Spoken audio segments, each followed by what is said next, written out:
Hello friends, வாங்க இன்றைக்கி காலையிலேருந்து நான் என்ன செஞ்ச வேலை செஞ்சதை கொஞ்சம் கொஞ்சம் நான் அப்படியே இதை எடுத்து ஷார்ட்ஸில் காமிச்சிருக்கேன் வீடியோவில்.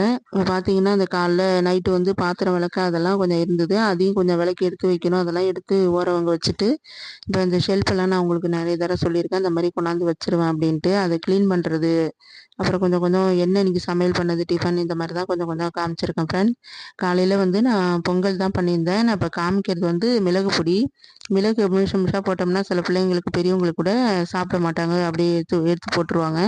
அதனால இந்த மாதிரி தூள் பண்ணி நம்ம தாளித்து இந்த மாதிரி போட்டோம்னா அது வந்து கலந்துரும், உடம்புலையும் சேர்ந்துரும், சாப்பிடவும் நல்லாயிருக்கும் ஃப்ரெண்ட்ஸ். உங்களுக்கு நீங்கள் செஞ்சது இல்லைன்னா அது மாதிரி ட்ரை பண்ணி பாருங்கள், ரொம்பவே டேஸ்ட்டும் நல்லாயிருக்கும். வேஸ்ட் ஆக்காமல் சாப்பிட்ருவாங்க. இப்போ நானும் எனக்குமே சாப்பிட பொங்கல் எடுத்து வச்சு தான் எல்லாருமே சாப்பிட்டாச்சு. நானும் சாப்பிட்டுட்டு நம்ம அடுத்தது என்ன செய்யலான்னு தான் பார்க்கலான்னு. இப்போ பார்த்தீங்கன்னா கோதுமை மாவு வந்து எனக்கு ஆஃபரில் ஒரு 2 3 பாக்கெட் நான் வாங்கினேன். சரி, அதுவும் பாத்திரத்தில் கொட்டி வச்சிட்டோம்னா கொஞ்சம் எடுக்கிறதுக்கு ஈஸியாக இருக்கும், இடத்த அடிச்சிட்டு இருக்க மாதிரியே இருந்தது.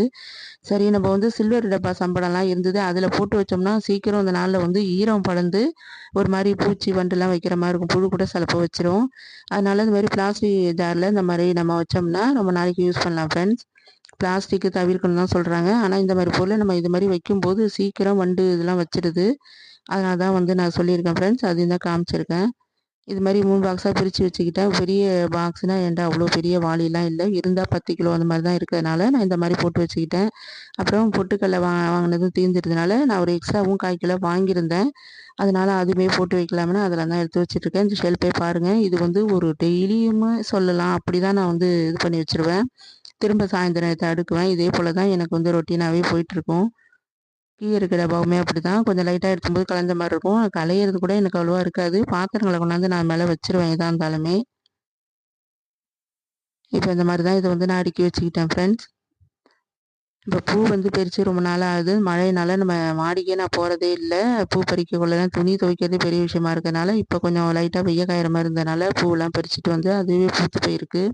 அது வந்து கட்டாமலே கொஞ்சம் அப்படியே வச்சுட்டதுனால இவ்வளோ பூ தான் வந்து கட்டுற மாதிரி இருந்தது. பாக்கியெல்லாம் கொஞ்சம் வாடின மாதிரி இருந்ததுனால அதெல்லாம் எடுத்து வச்சுட்டேன். வாசனையாக இருந்ததுனால சரி இது மட்டும் வச்சுக்கலான்னு இதை மட்டும் தான் நான் எடுத்து வச்சுருக்கேன் ஃப்ரெண்ட்ஸ், கோத்து. அது மாதிரி சின்ன சின்ன வேலைகள்லாம் வந்து நம்ம அப்பப்போ செய்யும்போது கொஞ்சம் ஈஸியாக இருக்கிற மாதிரி இருக்கும். நம்ம வீட்டு வேலை பொழுதுக்கும் வேலை செய்கிற மாதிரி இருக்காமல் இப்படி இப்படி செஞ்சுக்கிட்டோம்னா நமக்கு வந்து கொஞ்சம் நல்லாவே இருக்கும் நம்ம மைண்டுக்கும். அப்புறம் நைட்டுக்கு வந்து நான் கார சட்னி, வெங்காய சட்னி அரைப்போம் இல்லையா, அதுவும் நான் வெந்தய தோசைக்கு தான் போட்டிருந்தேன். அதுதான் நான் வந்து செஞ்சோம். இது வந்து கோதுமை தோசை இந்த மாதிரி எல்லாத்துக்குமே நல்லாயிருக்கும் ஃப்ரெண்ட்ஸ். இதே போல் தோசையே வந்து நம்ம சாமரிசி இது மாதிரிலாம் கூட ஊற வச்சு செய்யலாம். நான் அது மாதிரி செஞ்சேன்னா உங்கள் வீடியோவில் காட்டுறேன் ஃப்ரெண்ட். கம்பு தோசை, கேழ்வரகு எல்லாமே செய்யலாம். எல்லாமே சில பேர் ட்ரை பண்ணியிருப்பீங்க, தெரியாதவங்களுக்கு சொன்னேன் ஃப்ரெண்ட்ஸ். இப்போ நைட்டு சாப்பிட்டு மேலே இறக்கிட்டு படுக்க வேண்டியதான்.